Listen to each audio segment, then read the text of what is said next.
எப்படி இருக்கீங்க? வாழ்க்கை முழுதும் இடைவெளியே இல்லாமல் சாப்பிட்டுட்டே இருக்கிற மாதிரி உங்களால் கற்பனை பண்ணி பார்க்க முடியுமா?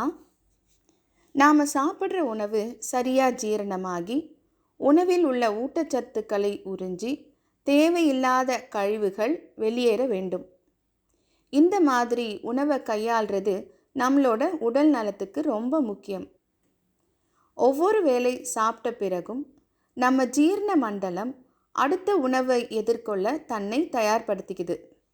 இந்த மாதிரி சுத்தப்படுத்துவது நம்மளோட ஜீரணத்தன்மையை அதிகப்படுத்தும்.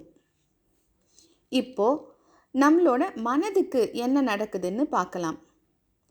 நம்ம மனசுக்கு இடைவெளி இல்லாமல் பல வழிகள்லேருந்து ஏதாவது தகவல் கொடுத்துக்கிட்டே இருக்கோம்.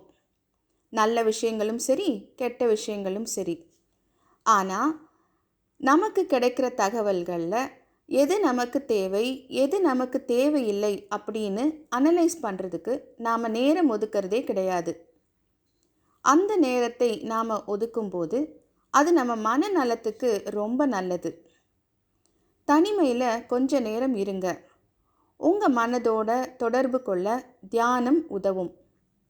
உங்கள் வளர்ச்சிக்கு உதவுற எண்ணங்களையும் உங்களை வீழ்த்துற எண்ணங்களையும் பகுத்தறிய தியானம் உங்களுக்கு ரொம்பவும் உதவும்.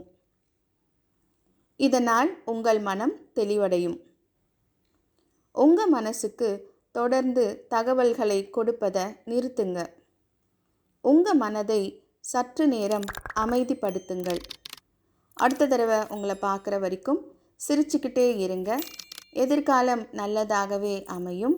நிகழ்காலத்திற்கு நன்றியுடன் டிவைன் கான்ட்ராக்ட்ஸ்.